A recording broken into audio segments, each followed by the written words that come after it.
प्रणाम सभी को और बहुत बहुत स्वागत है आज के इस आध्यात्मिक ज्ञान चर्चा सत्संग में। आज जो हमारे सामने विषय है, दृष्टा ही दृश्य है, फिर दृश्य को असत्य माना जा रहा है और दृष्टा को सत्य माना जा रहा है। ऐसा कैसे? जब ये अगर है वही बात है, तो दृश्य भी उतना ही सत्य होना चाहिए जितना कि दृष्टा। और ये जब बात आती है तो ये बिल्कुल एक व्यवहारिक सा ऐसा प्रश्न है जो साधक जब आगे बढ़ता है तो इस प्रकार के प्रश्न तो उठते ही उठते हैं उसके मन में। कि एक जगह जो है, क्योंकि पाठ्यक्रम में तो हम लोग एक साथ ही पढ़ते हैं और सबसे पहले गुरुदेव और मूल ज्ञान सबसे पहले देते हैं कि स्वप्न ही स्वप्न दृष्टा है। और अंत में जब अनुभव क्रिया वाली बात आती है कि कोई दृश्य और दृष्टा का विभाजन नहीं है, दृष्टि मात्र है, और इस प्रकार से इसको देखा जाता है। तो यहाँ पर जब सब कुछ जो है वो दृष्टा ही दृश्य है, दृश्य ही दृष्टा है, एक ही सिक्के के दो पहलू है। अलग अलग प्रकार से इसको जो है वो गुरुदेव भी बताते हैं। तो और शुरुआत में ये भी कहते हैं कि सारे दृश्य जो है वो अनुभव मात्र है, नकारो इन्हें, नेति नेति करो। तो ये बड़ा एक कंफ्यूजिंग सा एक लगता है कभी कभी साधकों के लिए। तो इस पर थोड़ा इसके व्यापक जो इस प्रश्न के जो व्यापक ज्ञान पे है उसको प्रकाश डालने के लिए आत्म प्रकाश जी, आप कुछ बोल सकते हैं प्रभु अभी इसी जी प्रश्न भैया पे? जी। जी, ठीक, कहिए। दृष्टा ही दृश्य है, फिर दृश्य असत्य और दृष्टा सत्य कैसे? तो जैसा हम ज्ञान मार्ग में अनुभव करता, दृष्टा दृश्य, साक्षी साक्ष्य द्वैत में देखते हैं, तो वैसे ही ये दृष्टा और दृश्य, दृष्टा को जो है हम अनुभव करता समझ रहे हैं और दृश्य को अनुभव। तो उस परिप्रेक्ष्य में हम ये मानते हैं कि जो दृश्य है परिवर्तनशील है, माया है, मिथ्या है, तो वह असत्य है। और दृष्टा जो है अपरिवर्तनशील है, अनुभव करता है, तो वह सत्य है।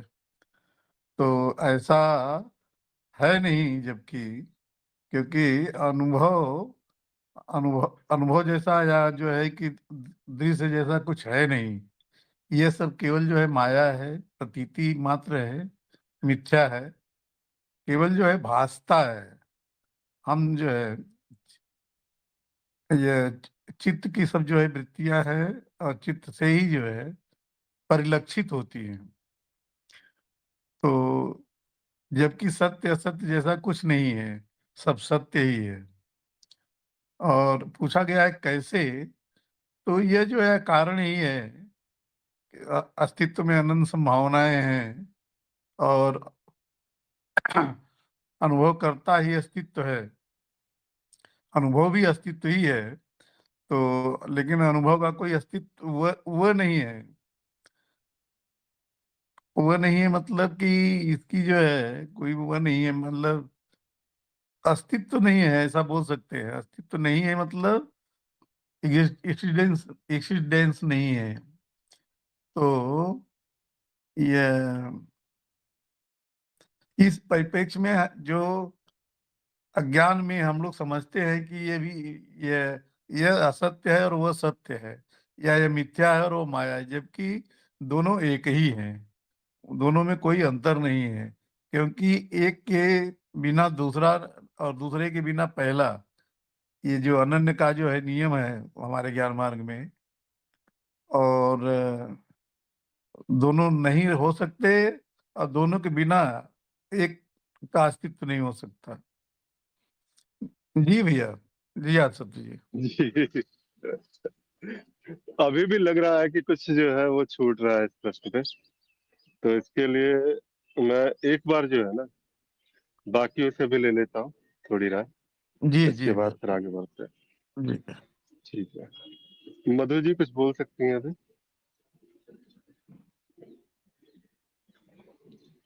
लगता है व्यस्त है अभी। अजय जी प्रभु या राजीव जी, पहले राजीव जी आप कुछ बोल सकते हैं अभी? प्रणाम। जी प्रणाम प्रणाम। ये पहला प्रश्न। देखिए, ये थोड़ा इन प्रश्नों को हम अ, क्या कहें इनके ऊपर की दृष्टा ही दृश्य है, और फिर उस पर प्रश्न चिन्ह लगा दिया कि फिर दृश्य असत्य और दृष्टा सत्य है कैसे। तो थोड़ा सा इनकी जो एक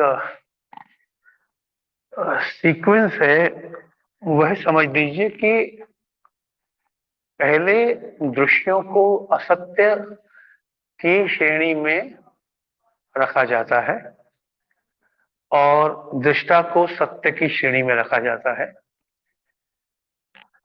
फिर उनके पीछे जो अज्ञेयता है, तत्व है कि वो है क्या, जब उस पे प्रश्नों का जो समीकरण है वो बिठाया जाता है, 5 या 7 जो भी प्रश्न है, तो अंततः बुद्धि को ऐसा कुछ भी नहीं मिलता जिसे वो पकड़ सके, और एक तरह की अज्ञेयता मिलती है, एक तरह की शून्यता मिलती है, दोनों के लिए, दृष्टा के लिए भी और दृश्य के लिए भी। और ये समझ आता है कि यह जो अज्ञेयता का जो भाव है, ये जो जिस अज्ञेयता को बुद्धि जाके टकराती है, क्योंकि अज्ञेयता ही है और अज्ञेयता को आप परिभाषित नहीं कर सकते, तो बुद्धि ये स्वीकार कर लेती है कि ये अज्ञेय हैं, दोनों ही अज्ञेय हैं, इसलिए एक ही है। और उसके बाद हम पहले वापस आते हैं कि दृश्य को असत्य क्यों परिभाषित किया गया, क्योंकि जो अनुभव हो रहे हैं, जो कुछ भी अनुभव में आ रहा है, जिसमें जब ये ज्ञान मिलता है, और ये बौद्धिक ज्ञान ही मिलता है कि जो कुछ भी अनुभव में आ रहा है, अर्थात जिसमें शरीर, मन, बुद्धि, विचार, भावनाएं, जो कुछ भी है, जितनी भी श्रेणियां बनाई गई हैं, जो भी विभाजन किया गया है बौद्धिक रूप से समझने के लिए, उन सभी का एक मूल मूल प्रकृति समझ में आती है कि सभी कुछ परिवर्तन हो रहा है। और साधारण भाषा में, व्यवहारिक स्तर पर सत्य की परिभाषा ही वही है जो बदले नहीं। तो यहाँ व्यवहारिकता और आध्यात्मिकता का एक बड़ा सुंदर समावेश देखने को मिलता है कि सत्य जिसे अपरिवर्तन माना गया है, इस तरह से जब ये मानदंड लगा के देखा जाता है, तब दृष्टा अपरिवर्तन की श्रेणी में आ जाता है। और यह भी एक बोध जैसा होता है कि वो दृष्टा कौन है, वो दृष्टा मैं हूं, क्योंकि बुद्धि उसी मार्ग से जाती है। जंगल से बाहर जाने का मार्ग जंगल के भीतर से होके ही जाता है। तो धीरे धीरे जब बाहर से दृष्टि तथाकथित अंतःकरण की तरफ जाती है, तब यही अनुभव में आता है कि दृष्टा अपरिवर्तन है, इसलिए उसे सत्य कहा जाता है। अब होता क्या है कि वापिस बुद्धि पलटकर सत्य और असत्य के भेद पे आ जाती है, जैसे कि उसका कुछ उपयोग हो रहा हो, जैसे कि व्यवहारिकता में सत्य और असत्य का उपयोग है। तो ये तो हुआ आपके पहले प्रश्न का उत्तर कि यदि दृष्टा ही दृश्य है, तो फिर दृष्टा असत्य और दृश्य असत्य कैसे हुआ। तो प्रश्न को पीछे से लेके आप आगे की तरफ जाइए, ठीक है। जी बिल्कुल। ये जो है ना, जैसे कहते हैं, जी पहले इसी पे मैं बोल देता हूँ। जी जी। ये जो प्रश्न है, जैसे इस प्रश्न का जो मूल अज्ञान था वो कहाँ से आता है। ये प्रश्न जब एक इसके हम स्रोत तक जाते हैं, इसके अज्ञान के स्रोत तक जाने का प्रयास करते हैं, तो ये है स्तरों की मिलावट यहाँ पर स्पष्ट रूप से दिखती है। अब ये हो सकता है, इसके संभावित कारण कई हो सकते हैं। कई बार ऐसा होता है कि जो शुरुआत में ही जैसे पढ़ लिया गया, जान लिया गया, और पढ़ करके परिभाषा के रूप में कि दृश्य और दृष्टा एक है, कहीं पर इसमें कोई विभाजन नहीं है, अद्वैत ही है, और इस प्रकार से कोई परिभाषा जो है पहले से स्वीकारी गई, लेकिन अभी तक मार्ग पर जो है विधिवत तरीके से चला नहीं गया है। नीति नीति जैसी बातें जो है अभी तक बस परिभाषा ही है उसके लिए। तो जब साधक इस प्रकार से स्तरों की मिलावट करने लग जाता है, तो यहाँ से इस प्रकार के प्रश्न आने शुरू होते हैं। आपने बहुत सही किया कि इस प्रश्न को जो है उल्टे स्तर पर जो है वो लेकर के गए, और वहां से आपने इसका मूल ज्ञान जो है वो प्रकाशित किया। तो मुझे लगता है कि इस प्रश्न के संदर्भ में जो भी संभावित अज्ञान रहा होगा, वो यहाँ से वो इसका जो है वो शमन अवश्य होगा। और वैसे राजीव जी, अब अगले प्रश्न पे यहाँ से जी, थोड़ा। तो देखिए, विशेष आध्यात्मिक अवस्था किसे कहें? अब व्यक्तिगत तौर पर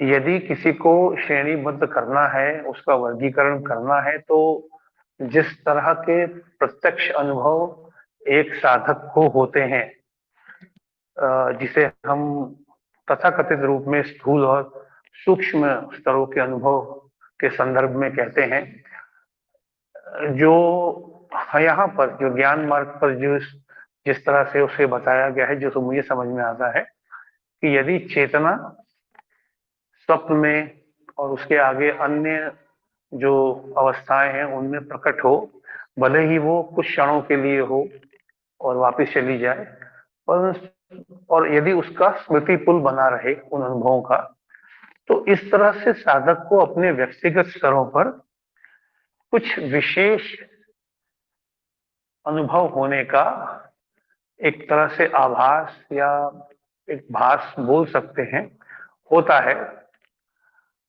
और जैसा कि इस बात पर बड़ा स्पष्ट जोर दिया गया है कि यदि चेतना इस जागृत अवस्था में हमेशा बनी रहे, क्योंकि अंततः स्वप्न की चेतना का, निद्रा की चेतना का और गहरी निद्रा या जो भी स्थितियां हैं उनकी चेतना का वास्तव में वहां तक पहुंचने का मार्ग भी जागृत अवस्था में चेतना बनाए रखने से ही है। और जीवन, क्योंकि जीव जी रहा है, शरीर अभी तक मृत नहीं हुआ है, तो वह जो चेतना जागृत अवस्था में बनी रहती है, उसी का वस्तुतः उपयोग भी है। अब यहाँ उपयोग संसारिक ना होके आध्यात्मिक हो जाता है। अर्थात जब वह चेतना जागृत अवस्था में बनी रहती है, तो ऐसा देखा गया है, और यह अध्यात्म को अगर छोड़ दें या यदि अपने सांसारिक जीवन को भी देखें, यदि हम पूरी तरह से सांसारिक हैं और हमारे अंदर एक चेतना का भाव है, यदि हमारे अंदर ये समझ है कि ये जो कार्य हो रहा है, क्या हो रहा है, कैसे हो रहा है, यदि हम उस पर दृष्टि डालें, तो भी जो जीवन है वो बड़ा सरल हो जाता है। तो यदि हम इसको विशेष कर से आध्यात्मिक क्षेत्र में ले जाएं, आध्यात्मिक यात्रा की दिशा में ले जाएं, तो ये समझ में आता है कि फिर जो थोड़ा बहुत भी जो तादाद में है, जो अनावश्यक कार्य हैं, कर्ता भाव है, आदि आदि, वह सब फिर यदि चेतना है तो वह गिर जाते हैं, और फिर वह जो सरलता का, सहजता का जो एक बोध है, भाव है, जो जीवन है, वह स्वतः ही घटित होता है। तो विशेष अवस्था जो है वह व्यक्तिगत हो सकती है मेरे अनुसार। अब इसकी आवश्यकता कितनी है, यह भी व्यक्तिगत चित्त की अवस्था पर निर्भर करता है। और इसमें एक और हम उत्तर जोड़ सकते हैं कि इच्छा कितनी है। इसकी जो उपयोगिता जो समझ में आती है तार्किक रूप में, वो ये होती है कि जब आपको भिन्न स्तरों के अनुभव होते हैं चेतना को लेकर, तब जो उसके अपेक्षाकृत जो निचले स्तर के जो अवस्थाएं हैं चित्त की, उनकी जो परिवर्तनशीलता है उसका आभास बड़े ही स्पष्ट रूप में होता है। जैसे जागृत अवस्था में जो तादात्म्य बना हुआ है शरीर से, मन से, वस्तुओं से, ये जो मोह माया आदि जिस जैसे भी हम कहते हैं, यह सब बौद्धिक रूप से जानने के बाद भी अनुभवों की अनुपस्थिति के अभाव में, उस अनुपस्थिति के कारण इस तादात्म्य से छूटना जो है वो इतना सरल नहीं होता। यह एक तार्किक उत्तर है इसका, और यह प्रत्यक्ष अनुभव भी है। तभी हम जागृत अवस्था में कुछ क्षण चेतना आने के बाद भी बार बार अचेतन अवस्था में हम गिर पड़ते हैं। अब ये गिर पड़ते हैं या चले जाते हैं, ये सब एक शब्द है, ये जहां संकेत कर रहे हैं उसे पकड़ना जरूरी है। तो ये ऐसा इसका एक अर्थ हो सकता है। अब मैं ये बोलूं कि मेरी आध्यात्मिक अवस्था क्या है, तो मेरी आध्यात्मिक अवस्था बिल्कुल वैसी ही है जैसा मैंने अभी उत्तर दिया, क्योंकि उन विशेष अनुभवों की अभी अनुपस्थिति है। और बुद्धि से कभी कभी मैं ये सोचता हूं कि ऐसा तर्क आता है कि क्या आवश्यकता है इन अनुभवों की, समझ तो लिया है। तो बाद में जब उस पर दृष्टि जाती है तो ये समझ में आता है कि ये भी एक तरह से बुद्धि का कुतर्क है, क्योंकि वह जो बुद्धि में जो अहम का आयाम है, अहम का जो भाव है, वह जो तादात्म्य रूप, तादात्म्य को लेके पकड़ा हुआ है, वह छोड़ना नहीं चाहता। कल एक बात उठी थी सत्संग में, जब आप और अश्विन जी बात कर रहे थे कि कैसे एक साधक, बहुत सारे साधक या एक साधक अध्यात्म की नाव पे और संसार की नाव पे साथ साथ चलना चाहता है, और इसे विडंबना के रूप में कहा गया।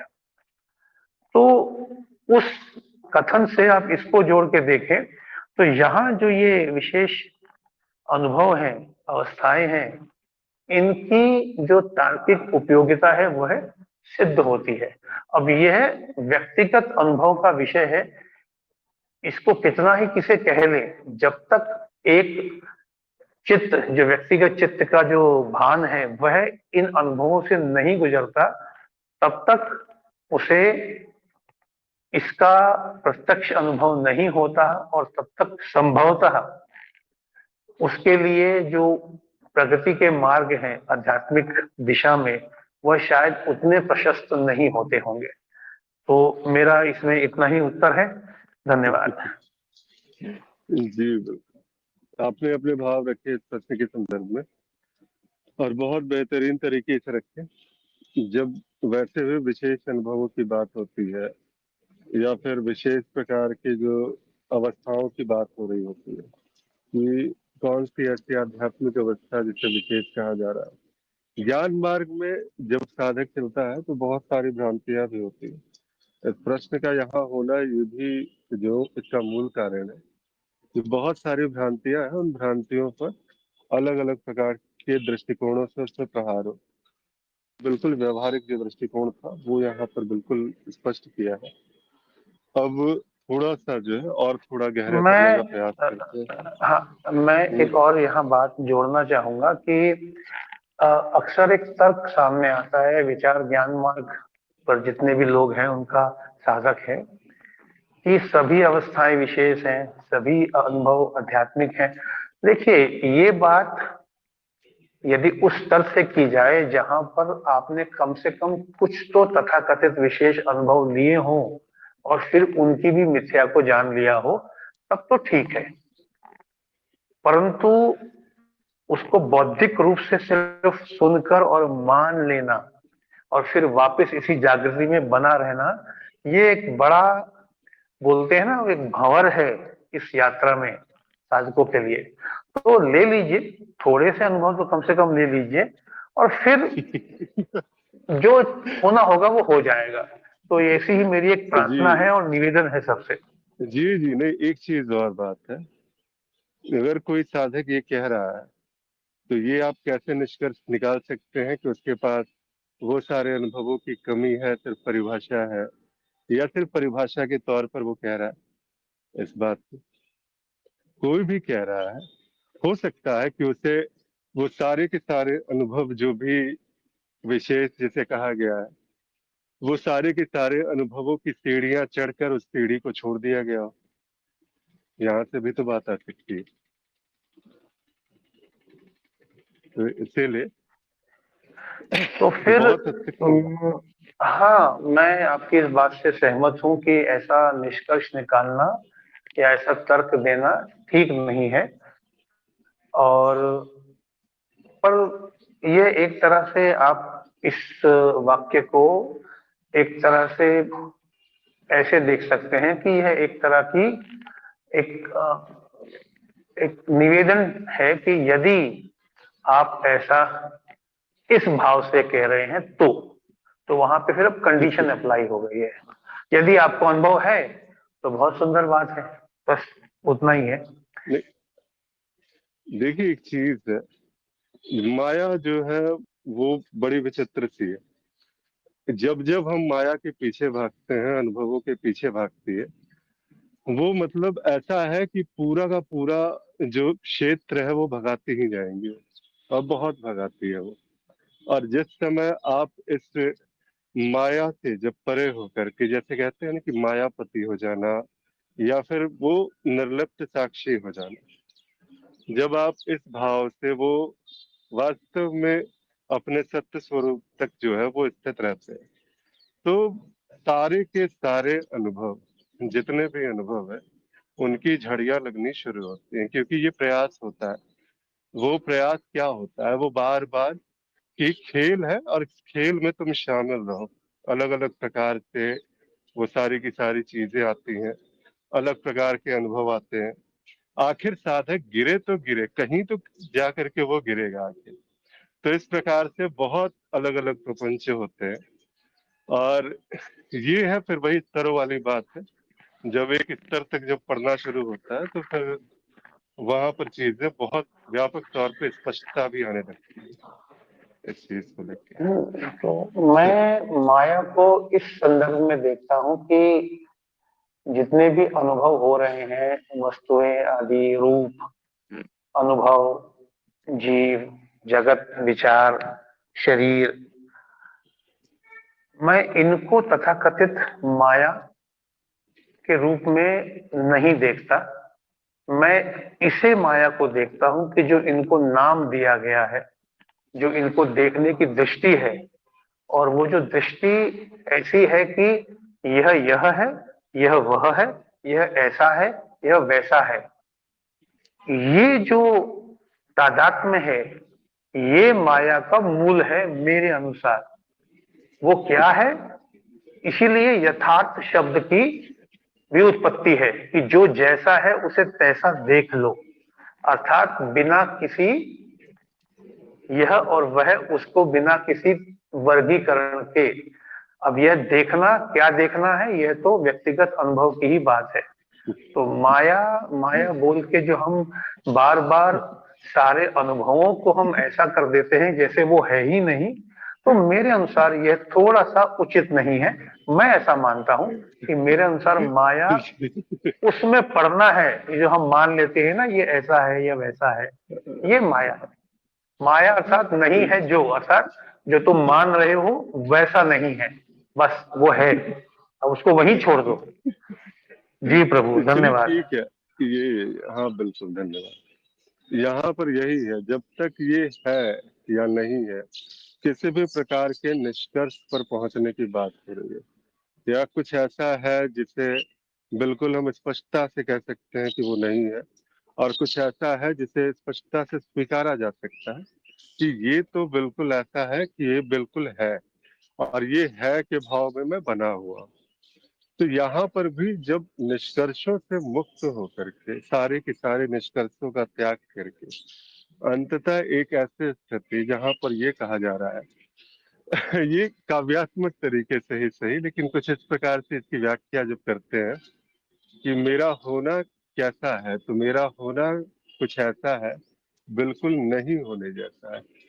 तो यहाँ पर दोनों ही तथ्य को नकारा भी जा रहा है, स्वीकारा भी जा रहा है। तो यहाँ ये काव्यात्मक तरीका है इस बात की अभिव्यक्त करने की निष्कर्षों से मुक्त होना है, किसी भी प्रकार का निष्कर्ष नहीं, किसी भी प्रकार की संभावना में स्वीकार्यता नहीं, लेकिन अस्वीकार्यता भी नहीं। जो है बस वो हो रहा है, घटित हो रहा है। अब क्या है नहीं है, कौन साक्षी है कौन साक्षी है, क्या दृश्य है क्या दृष्टा है, यहाँ पे इस प्रकार का भी विभाजन नहीं है। और ये जब तो बातें चलिए, हैं तो ये वही। जी, कुछ कह रहे थे प्रभु? हाँ तो बस मैं एक छोटा सा एक इसके ऊपर एक शेर बोल देता हूँ, सुबह सुबह ही लिखा था। बोलिए। तो कि बड़े इत्मीनान से जमाना सुनता रहा, बड़े इत्मीनान से जमाना सुनता रहा दास्ताने हकीकत, वो जो गुजरा बस बयां जिंदगी का एक लम्हा सा था। अब इस पे निष्कर्ष निकालते रहिए, उसकी मथनी मारते रहिए, और बस धन्यवाद। चलिए ठीक है। जी प्रणाम अजय जी, बोल सकते हैं प्रभु अभी। प्रणाम सभी को। हाँ, बोल सकता हूँ। चलिए तो ये दूसरा प्रश्न जो है, बताइए अपने आध्यात्मिक अनुभव क्या है, आपकी अवस्था क्या है। अनुभव थोड़ी पूछ रहा हूँ, आध्यात्मिक अवस्था आपकी क्या है। और बाकी वो जो प्रश्न है प्रश्न पे आइए। आध्यात्मिक अवस्था किसे बोलेंगे? अगर जैसे इसकी परिभाषाएं देखी जाती हैं आमतौर पे, उस हिसाब से जो प्रत्येक अवस्था है वो आध्यात्मिक अवस्था ही है। अ, इस बात की संभावना जरूर होती है कि उस समय हमें ये ज्ञान है या नहीं है कि ये आध्यात्मिक अवस्था है अथवा नहीं है। अब थोड़ा सा मैं इसको और विस्तार में ले जाते हैं इस बात को कि यहाँ पे मतलब जैसे प्रश्न का पहला भाग था कि दृश्य और दृष्टा और दृश्य के बारे में। कुछ और भी यहाँ पे तथ्य होते हैं कि अ, जो भी है वो प्रकट ही है, और इसमें कुछ किया नहीं जा सकता, इसके कारण को भी नहीं ढूंढा जा सकता, कुछ नहीं किया जा सकता। और अंततः विकास क्रम में एक अवस्था ऐसी आती है जिसमें साक्षी भाव आ जाता है, साक्षी भाव जागृत हो जाता है। वहां से बस अ, एक प्रकार से हमें सत्य दिखना शुरू हो जाता है। जो हमारा पूरा जीवन या जितने भी अनुभव हमने आज तक लिए हैं वो सारे के सारे आध्यात्मिक है। ये जब साक्षी भाव में स्थापित होते हैं तो अचानक से दिखना शुरू हो जाता है। जैसे मैं एक उदाहरण, एकदम रेगुलर लाइफ का ही उदाहरण ले रहा हूँ। ऐसा लगभग सभी व्यक्तियों के साथ हुआ होगा कि मतलब जीविकोपार्जन के लिए कोई कहीं इंटरव्यू के लिए गया होगा, या अम, अ, किसी ने कोई व्यवसाय खोला होगा। जिस समय उसने वो चीज शुरू की होगी उस समय एक अ, हसरतें होती हैं कि वो, जैसे वो नहीं होता शेख चिल्ली वाले सपने कि एक अंडा परचेज किया और वो घर तक जाते जाते उसने एक अंडे से दो अंडा कर लिया, दो अंडे से 10 अंडे कर लिए, फिर फार्म हाउस खोल लिया, फिर फलाना ढिमाका, और घर के ठीक पहले ठोकर लगी, वो गिर पड़ा, अंडा टूट गया और वो पूरा का पूरा फार्म हाउस बनने से पहले खत्म हो गया। इसी प्रकार की सोच के साथ हम किसी भी प्रकार के व्यवसाय को या जॉब इंटरव्यू के लिए जाते हैं, और वहां पे ये तो हमारी प्रथम सोच हो सकती है या प्रथम परिकल्पना हो सकती है कि इस जॉब में मैं क्या क्या करूंगा या इस व्यवसाय से मैं कितना धनोपार्जन करूंगा। फिर वो उस व्यवसाय को करता है, फिर उसकी उसमें कई प्रकार की समस्याएं उसको देखने को मिलती हैं, और उसको अंततः ये पता लगता है कि जैसा सोचा गया था ये बिल्कुल वैसा तो नहीं है। अ, उसके आसपास है। मैंने ऐसा माना था कि बहुत ढेर सारे पैसे मिलेंगे, जबकि ऐसा नहीं है। काम के बदले पैसे मिल रहे हैं या बहुत ढेर सारे अनुभव हो रहे हैं। और उसके बीच में कई बार उसको अपने जहाँ पे भी कार्यालय है, कार्य क्षेत्र है उसका, वहां पे जो उससे सीनियर होंगे उनसे वो डांट सुन रहा होगा या निर्देश सुन रहा होगा। या आज्ञा सुन रहा होगा। और अब जो पद में जिनसे वो ऊपर है उन लोगों को वो इसी प्रकार के आदेश दे रहा होगा, या उनके काम को चेक कर रहा होगा, सुपरवाइज कर रहा होगा, कुछ भी हो सकता है। और इस समय जब वो कर रहा होता है तो वो पूरी तरीके से उस दृश्य में इन्वॉल्व होता है। उसको दृष्टा और दृश्य इस प्रकार का कोई भी भान होता नहीं है। और क्या नाम है, जो आध्यात्मिकता तो उसके दिमाग में भी नहीं होती, उसकी बुद्धि के आसपास भी नहीं होती। अब यही अचानक एक मिड एज तक वो पहुंचता है 35-40 के आसपास। और बार बार वो कई बार इसी सेम प्रकार के, मैं एक उदाहरण इसलिए ले रहा हूं ताकि हम विषय से ना भटकें। और कई बार उसने जॉब्स बदली या व्यवसाय बदले। और हर बार उसको अंततः एक समझ में आना शुरू होता है कि हर चीज काम एक ही तरीके से कर रही है। और यहाँ से ऐसा संभव है कि कोई ऐसी अंतर प्रेरणा आ जाए और अध्यात्म एक विषय की तरह या किसी मार्ग को एक मुक्ति के मार्ग की तरह, या जो भी उस समय की उनकी सोच है उसके आधार पे वो एक अडॉप्ट करते हैं, एक प्रणाली में आते हैं। और ये जानने का प्रयास शुरू हो जाता है कि मतलब वास्तव में कहाँ पे क्या गलत हो रहा है। आमतौर पे तो मैंने देखा है सब अपनी परेशानियों से परेशान होकर ही आध्यात्मिकता की तरफ मुड़ते हैं। और कोई ऐसे प्रश्न होते हैं जो संतुष्टि होती नहीं। और ऐसा नहीं है कि वो केवल वित्त से संबंधित, तो कुछ भी हो सकता है। मैं बस ये बोल रहा हूँ कि जो असंतुष्ट मन है वो किसी भी वजह से आध्यात्मिकता की तरफ एक बार इस प्रक्रिया के अंतर्गत आता है। कोई गुरु होते हैं या कोई मार्गदर्शक होते हैं जो धीरे धीरे अशुद्धियों को क्लीन करना शुरू करते हैं। अशुद्धियां अशुद्धियां या ज्ञान का नाश होना शुरू होता है। और एक समय के बाद वो साक्षी भाव में आ जाता है। उसके बाद जब साक्षी भाव में स्थित होकर वो अपने पीछे का पूरा जीवन देखते हैं, तो वो पाते हैं कि जो जो उनके साथ जीवन में घटा वो वास्तव में वैसा ही घटा, इसलिए वो आज साक्षी भाव में स्थित है। और फिर अहोभाव निकलता है।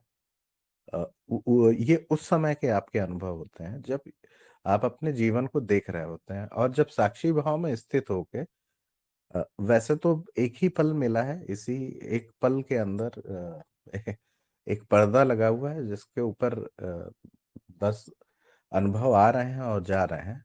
एक ये वाला स्थिति भी होती है, उसी एक पल में रह के आप भूतकाल को सिर्फ स्मृति में याद कर रहे होते हैं, क्योंकि वो उस समय घटित नहीं हो रहा है। वो बस स्मृति में है कहीं पे। और उसी पर्दे के ऊपर वो वाला अनुभव प्रकाशित होना शुरू हो जाता है।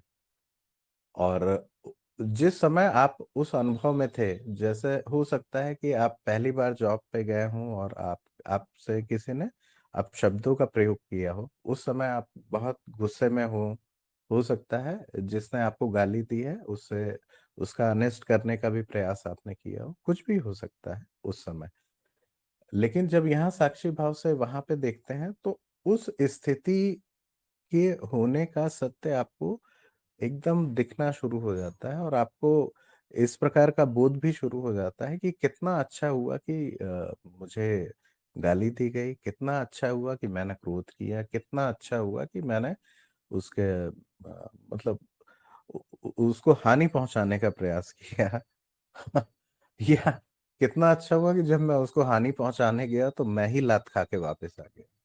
इससे बढ़िया क्या हो सकता है। तो प्रत्येक अनुभव आध्यात्मिक है, लेकिन अगर साक्षी भाव में स्थित है तब सब अनुभव आध्यात्मिक है। वो फिर आपको क्या अनुभव हो रहा है इस बात से इतना फर्क नहीं पड़ता। कुछ भी अनुभव हो रहा है वो सब अस्तित्व के अंदर ही हो रहा है। मतलब अस्तित्व का भाग ही है सभी अनुभव। और वो जो अनुभव करता है वो भी अस्तित्व का ही भाग है। वो एक प्रकार का अनुभव हो रहा है और एक उसको अनुभव करने वाला है। और ये खेल की तरह है और चल चलता चला जा रहा है, चलता चला जा रहा है, चलता चला जा रहा है। फिर एक समय में जब आपकी चित चित्त का शुद्धिकरण हो जाता है, या आप चित्त की अपेक्षाकृत ऊपर की परत में आते हैं और दृष्टि हो जाते हैं एक प्रकार से। और वहां पे आते हैं तो आपको दृष्टा और दृश्य दोनों में भेद, अ, दोनों का भेद आपको एक प्रकार से समझ में आना शुरू हो जाता है, और इनकी भी मिथ्यता का एहसास हो जाता है। फिर उसके बाद अज्ञेयता ही बचता है। वहां तो कहने या सुनना या उसको तो किसी ना अनुभव उसको प्रभावित कर रहा है, अनुभव नहीं हो रहा है तो वो भी उसको प्रभावित नहीं कर रहा है, अनुभव हो रहा है तो भी ठीक, नहीं हो रहा है तो भी ठीक। क्या किया जा सकता है? वो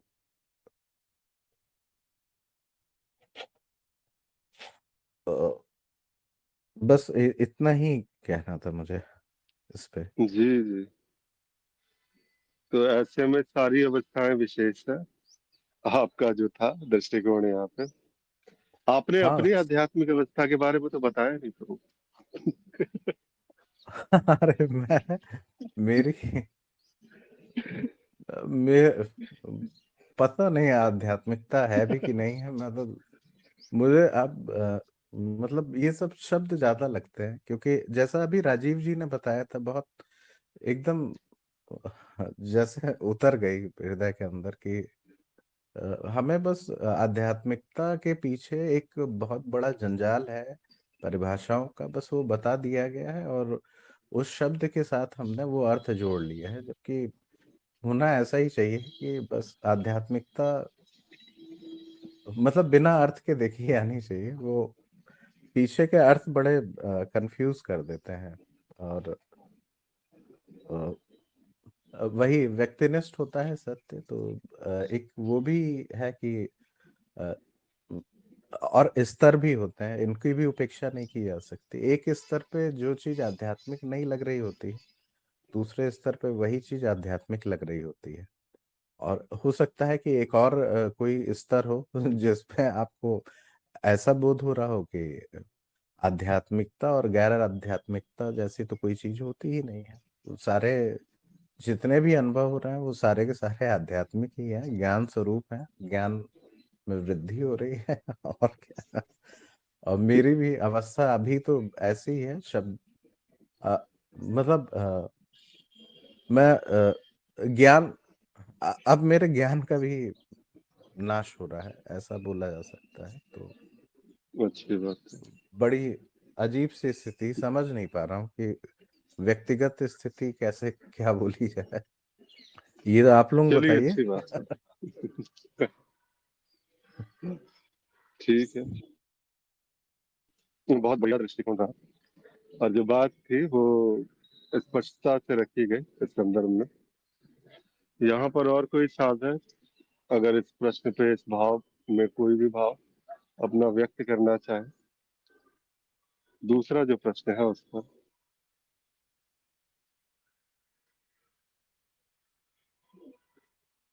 चलिए, लगता है कोई नहीं अभी, तो मैं ही बोलता हूँ। यहाँ पर देखिए एक चीज है, बहुत स्पष्टता से यहाँ पर बात कही गई, और अजय जी ने काफी विस्तार से वही बात थोड़े एक विस्तृत तौर तरीके से इसको बताया भी, काफी गहरे जा करके भी इसके बारे में बताया।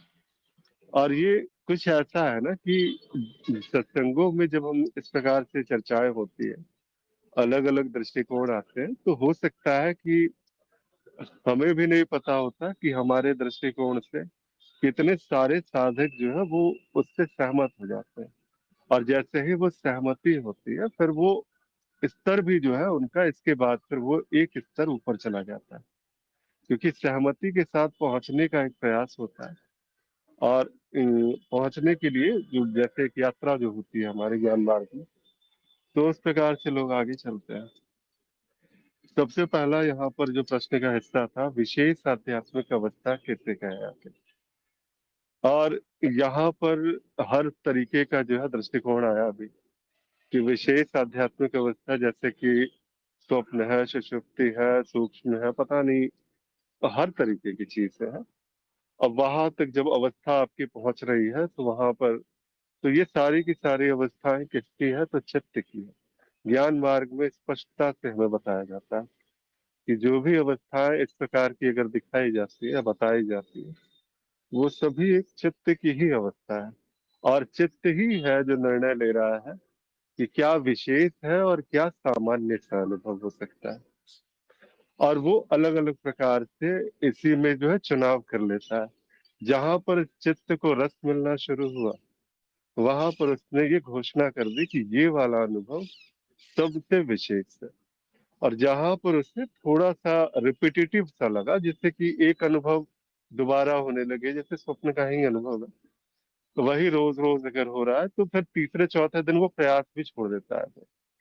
तो ये छूट भी जाता है धीरे धीरे। फिर ऐसा लगता है कि ये नहीं, ये बिल्कुल बेकार सा चीज है, क्यों बार बार यही करना।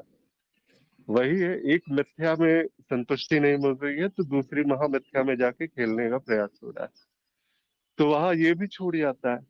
तो ये चित्त जो है ना, ये बड़ा नाटकीय था। एक समय पर ऐसा लगता है कि ये अनुभव जो है, ये अवस्था जो है मेरी, ये वास्तव में एक विशिष्ट सी अवस्था है। और ये एक निर्णय करके वहां पे बैठ जाता है। और जैसे ही थोड़ी सी वो रिपीटेटिव सा हो गया, जैसे ही वो थोड़ा सा इसने एक कदम आगे बढ़ाया, उस एक कदम आगे बढ़ते ही क्या होता है, वो अवस्था इसे बोर कर रही है। जो कभी बहुत विशेष सी बात होती थी, अब वो बड़े सामान्य सी बात होने लगी। और यही जो है फिर अवस्थाओं का जो चक्र है, वो धीरे धीरे ऊपर जाने लगता है। चाहे अब वो सुषुप्ति में हो, चाहे तूर्य की बात हो रही हो, चाहे विशिष्ट प्रकार के सूक्ष्म अनुभवों की बात हो रही है, प्रारंभ में सब उतना ही रस देते हैं, सभी अवस्थाएं विशिष्ट सी लगती है। लेकिन एक स्थिति पर जाकर के वो सारी की सारी बातें, वो बोरियत और बिल्कुल जो है वो नीरसता से युक्त हो जाती है। ज्ञान मार्ग में इसीलिए हम क्या करते हैं, सबसे पहले सभी अनुभवों को ही नकार दिया जाता है। यहाँ पर मैं ये भी नहीं, मैं वो भी नहीं, मैं ऐसा भी नहीं, मैं वैसा भी नहीं, मैं कुछ भी नहीं, और मैं कोई अनुभव नहीं, मैं अनुभव करता। जब यहाँ पर इस प्रकार की बात होती है, तो यहाँ पर ये जो आध्यात्मिक अवस्था जो है, वो सारी अवस्थाओं का विसर्जन पहले, जो भी क्योंकि अवस्था है, बहुत ज्ञान मार्ग को अंतिम मार्ग कहा गया, तो इस अंतिम मार्ग पर आने से पहले बहुत सारा साधक इधर उधर भक्ति में, तंत्र में, तो पता नहीं कहाँ कहाँ योग में, हर जगह वो घूम फिर के आया होता है। तो ये जो हर जगह घूम फिर करके जो आने के बाद है, तो हर जगह की मान्यताएं भी हैं। वो जो मान्यताएं हैं, वो संस्कार की तरह उसके अंदर पहले से ही वो भरी जा चुकी हैं। अब वो यहाँ पर भी सोचता है कि ज्ञान मार्ग है, आध्यात्मिक मार्ग है, तो इसमें भी जो है अलग अलग प्रकार की अवस्थाएं आती होंगी, साधक अपनी अपनी अलग अलग प्रकार की अवस्थाओं पे वो स्थिर रहते होंगे। और ज्ञान मार्ग स्पष्टता से मान्यता पर रूढ़िवादिता, जो भी सोच धारणा तुम्हारे ऊपर थी, उस पर सबसे पहला प्रहार होता है। ये अज्ञान के नाश का मार्ग है और सब कुछ छीन लिया जाता है। शायद इसीलिए इसे विनाशक मार्ग भी कहा जाता है। तो ये जो है ना, जो कुछ भी धारणाएं मान्यताएं थी अवस्थाओं को लेकर के, उसे छीन करके उसे बिल्कुल जो है वो खत्म कर दिया जाता है कि पहले आप इसे हटाएं यहाँ से। और हटाने के बाद ये श्रवण मनन निधिध्यासन द्वारा ये प्रॉपर हर तरीके से इसको प्रमाणित किया जाता है कि अब आप सत्यापन कर रहे हैं। जो भी सूचना मिली गुरु द्वारा, उसको आपने सुना भी, अब उस पर सत्यापन भी कर रहे हैं मनन के द्वारा। और सत्यापन के दौरान ही जो नेति नेति की बात है, वो इतनी गहरे तल से और वो इतनी स्पष्ट हो जाती है कि वहां से फिर वो जो सारे अनुभव मिथ्या है, ये बिल्कुल स्पष्टता से वो प्रतीत होने लगता है। अब धीरे धीरे जैसे ही अनुभवों की मिथ्या प्रकाशित हुई और वो अपने जो है स्वरूप तक पहुंचे, तो उसे ये भी दिख रहा होता है कि वो जो अवस्थाओं का जो चक्र था, अब यहाँ पर बुद्धि फंस जाती है कभी कभार कि साक्षी भाव तो आ रहा है जा रहा है, बहुत सारी चीजें हैं चल रही हैं, माया भी चल रही है, सब कुछ हो रहा है, जीवन भी चल रहा है।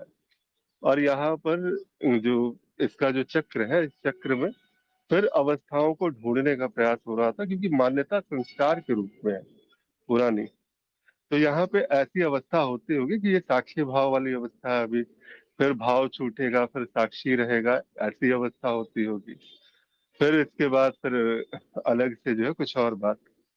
तो यहाँ पर भी जैसे कहते हैं ना कि अब हम लोग जब मार्ग पे आगे चलते हैं, आध्यात्मिक मार्ग, तो वो अवस्थाएं ही है जो हर मार्ग में, बाकी सभी मार्ग में यही रहता था ऐसा, कि अवस्थाएं हमारे लिए वही सब कुछ है और वही बताती है, इंडिकेशन का कार्य करती है कि हाँ इस चौराहे पे आप पहुंच गए हैं, अब यहाँ से आपको क्या मुड़ना है, कैसे मुड़ना है, गुरु बता ही देंगे। उस प्रकार से आप मुड़िए और फिर अगले अनुभव तक पहुंचिए। और अनुभवों से होते हुए फिर अंत में जो है वो अनुभवों का विसर्जन हुआ। तो ये सारे के सारे अन्य मार्गों की बात है। ज्ञान मार्ग में अगर हम बात करें तो बिल्कुल शुरुआती स्तर पर सारी अवस्थाएं चित्त की है, सारे अनुभव मिथ्या है, और इस प्रकार से वो सबसे पहला कदम होता है नीति नीति। और इसके बाद ही वो जो सारी बातें हैं, वो अ, जो द्वैत अद्वैत और अलग अलग प्रकार की जो चर्चाएं चल रही होती है, क्योंकि ब्रह्म ज्ञान के भी जो है पाठ में भी सबने पढ़ा होगा, गुरुदेव ने भी कितनी बार कहा है कि ब्रह्म ज्ञान के लिए क्या आवश्यक है, तो आत्मज्ञान। और जो आत्मज्ञान की बात है, तो इसीलिए कहते हैं कि जब अद्वैत या फिर इस प्रकार की जब बात हो रही है, तो वो उसी स्तर से जब वो प्रमाणित होकर के और जब बात निकल रही है, तो वहां से जब बात आती है, तो वही गंगा की एक मूल स्रोत जो है, गंगा की धार की तरह उसी तरीके से पवित्र होती है। अब यहाँ पर जब जैसे कहते हैं ना, किनारे पर बैठा हुआ व्यक्ति, कहीं पर किसी कुएं के पानी को पीता हुआ व्यक्ति, वो इस प्रकार से वो विश्लेषण करने का प्रयास होता है वहां पे। और जब जब वो निष्कर्षात्मक बुद्धि, विश्लेषणात्मक बुद्धि जो है वो प्रकट होती है, तो वो यहाँ पर निर्णय करने लगती है कि ये जो बात है यहाँ पर इस प्रकार से ये सारा का सारा चला जा रहा है। देखिए, सभी है, सभी अंततः सभी शुद्ध है, सभी पूर्ण है, कहीं पर कुछ भी नहीं है और कहीं किसी प्रकार का विभाजन नहीं है। उसी जो कहते हैं ना कि एको ब्रह्म द्वितीयो नास्ति, उसी एक ब्रह्म की अनंत अभिव्यक्तियां हैं, और उस अनंत अभिव्यक्तियों में से एक अभिव्यक्ति जो है वो अनुभव के साथ में वो आगे बढ़ना चाहती है, वो भी उतना ही सुंदर है जितना वो अभिव्यक्ति जो सारे अनुभवों का त्याग करके वो बिल्कुल जो है अपने स्वरूप में स्थित है। सारी अभिव्यक्तियां पूर्ण है और सारी अभिव्यक्तियां सुंदर है। अब ये जो भी एक आध्यात्मिक मार्ग पे चलने वाला साधक है, ये संपूर्णता से उसके ऊपर निर्भर करेगा कि वो कौन सी अभिव्यक्ति के साथ में बहना चाहता है। तो इस प्रकार से हम चलते हैं, हमारा जैसे सत्संग में भी कार्य है, बस दृष्टिकोण रख देना है, सामने जो निर्णय लेने वाला है वो निर्णय लेकर के जिस भी तरीके से वो बहना चाहे, चलना चाहे, वो चल सकता है। तो कुछ ऐसा सा ही भाव है इसको लेकर के। अंततः जो है किसी भी साधक को कुछ भी अगर बात भाव यहाँ पे रखना हो तो वो रख सकते हैं अपनी बात यहाँ पे। एक बात मैं रखना चाहूंगा यहाँ पे। जी अजय जी। जैसे ज्ञान मार्ग में कुछ पहचान बताई गई है, मैं बस 3 लाइन में वो पहचान बता रहा हूँ। पहला, यदि यदि शरीर, मन, बुद्धि, चित्त, अहंकार इस टाइप की चीजें हैं, तो इसके आगे इक्वल टू अज्ञान है ये। यदि शरीर का भाव और प्लस आत्मा में स्थिति है, ठीक है, यानी मिक्स चल रहा है, यानी साक्षी भाव आना शुरू हो गया है। अब यहाँ पे स्पष्टता आनी शुरू हो गई है। और तीसरा कि मैं ही शुद्ध चैतन्य हूँ, जब ये स्थिति आ गई है तो वहां पे सब समाप्त हो गया। बस यही 3 लाइन, और कुछ भी नहीं, संकेत मात्र है और कुछ चलिए ठीक है। तो वही अवस्थाओं का नाम ना दिया जाए, ये भी संकेत है एक प्रकार से। उसको भी अवस्था अगर समझते हैं तो फिर वही बात है कि फिर वहां पर कुछ ना कुछ इस मौन में जो है वो छेड़ने की बात होती है। तो ये जैसा भी है सुंदर है, पूर्ण है और बहुत ही चर्चा आनंददायी रही आप लोगों के साथ में। इसी प्रकार से हर रोज हम लोग जुड़े, हर रोज एक नए प्रश्न के साथ में बाहर जाए और उस प्रश्न के साथ जो अभिव्यक्तियां हो वो बिल्कुल अज्ञान के नाश का कारण बन सके। तो यही हमारा प्रयास रहता है। तब तक के लिए कल फिर मिलते हैं। तब तक के लिए प्रणाम, आभार, बहुत बहुत धन्यवाद।